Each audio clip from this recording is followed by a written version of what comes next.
Assalamualaikum warahmatullahi wabarakatuh. Nama saya Rida Ramdhani dengan NIM 23060100. Kelas di B1 PGSD angkatan 2023. Di sini saya akan menjawab pertanyaan tugas UAS mata kuliah Bahasa Indonesia.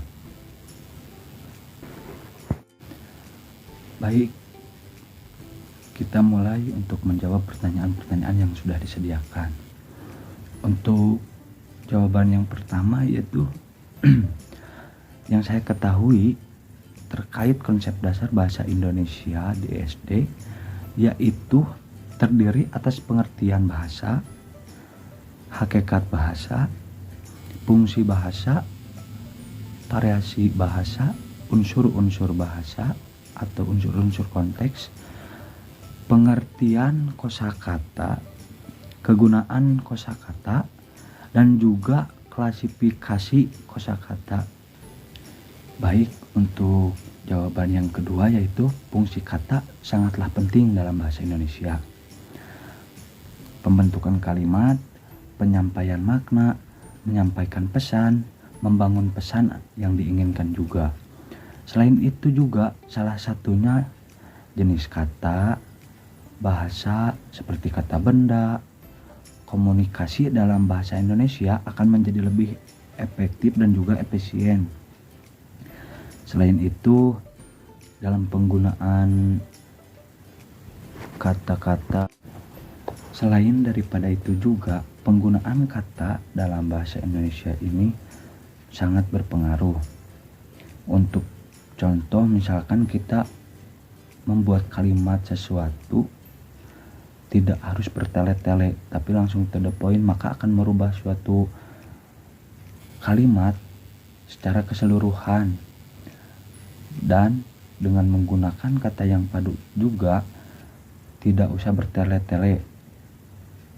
Selain itu, apa yang kita komunikasikan atau apa yang kita bicarakan akan tertitik pada satu kalimat atau satu pemikiran, itu tidak panjang lebar atau tidak secara meluas seperti itu. Untuk pertanyaan yang selanjutnya yaitu strategi yang digunakan siswa untuk mengatasi kesulitan dalam memahami makna kata yang sulit. Untuk pertanyaan yang selanjutnya, jika siswa mengalami kesulitan dalam suatu pemahaman makna, kita bisa mencoba untuk proses pembelajaran yang lebih menyenangkan, tidak seperti itu terus menerus. Jadi ada proses di mana kita memberikan penjelasan secara detail, secara serius, tapi ada juga proses pembelajaran kita yang lebih asik, lebih menyenangkan. Nah, selain itu juga strategi membaca intensif dalam meningkatkan kecakapan atau literasi. Untuk poin selanjutnya, dengan membaca intensif guna untuk meningkatkan minat baca, diperlukan strategi-strategi pembelajaran yang menekankan kemampuan pemahaman informasi, juga penyerapan terhadap siswa tentang apa yang telah diberikan oleh guru. Itu lebih cepat, lebih mudah juga, tidak hanya mengandalkan satu metode pembelajaran. Untuk pertanyaan selanjutnya yaitu dijawab supaya siswa bisa menyusun kalimat yang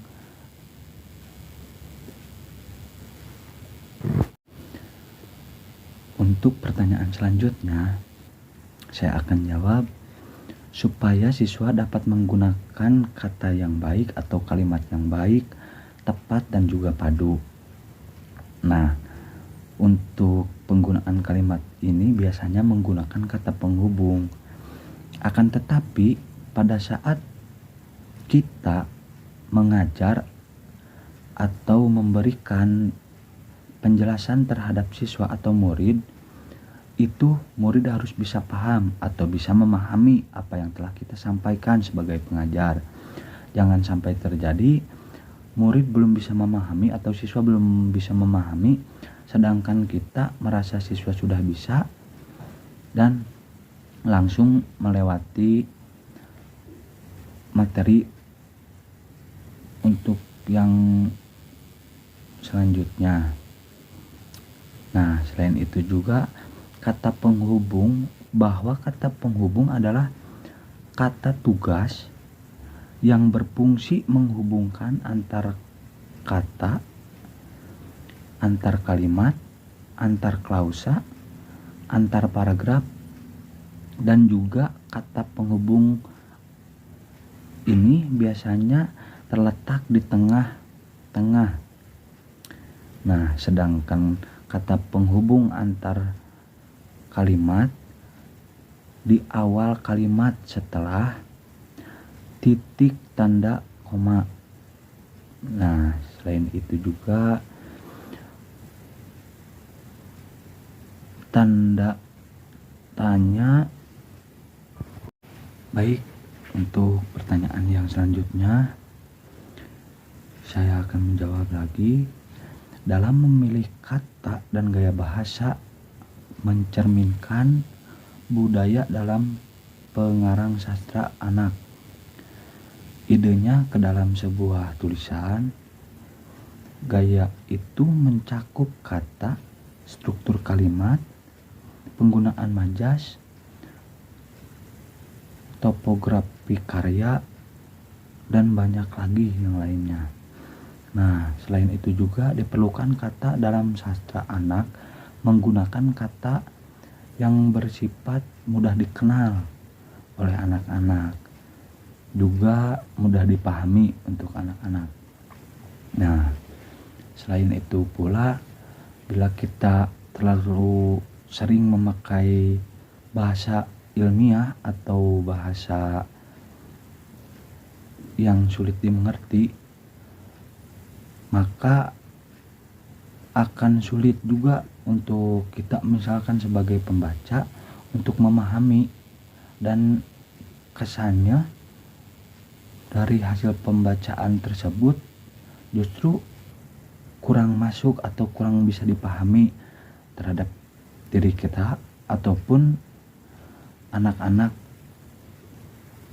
Nah, selain itu juga pertanyaan selanjutnya yaitu perbandingan bahasa formal dan informal. Nah, perbandingan bahasa informal yaitu bahasa resmi yang distandarisasi oleh aturan atau kaidah dengan bentuk yang baku atau padu. Nah, sedangkan bahasa informal merupakan bahasa yang tidak terstandarisasi atau masih kata canggung, dan juga penggunaannya tidak dalam situasi resmi atau dapat dikatakan penyampaiannya dalam kehidupan sehari-hari yang bersifat santai. Jadi biasanya kalimat ini digunakan secara keseharian.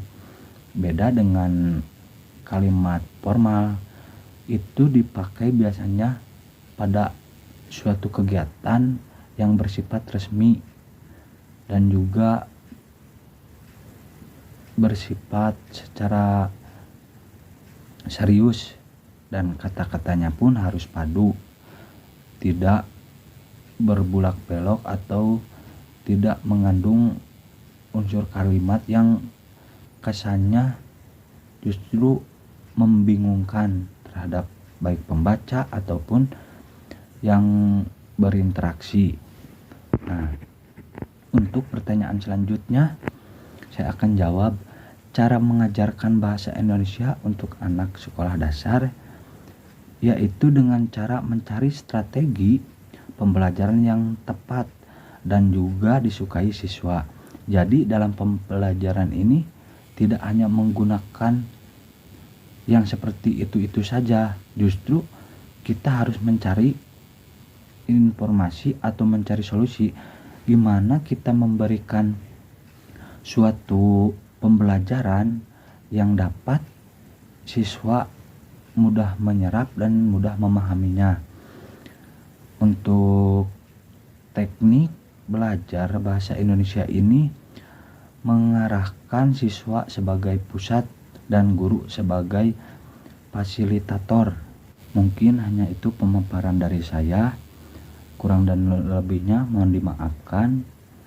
Saya tutup untuk setiap pertanyaan yang sudah saya jawab. Wassalamualaikum warahmatullahi wabarakatuh. Semoga sehat semua.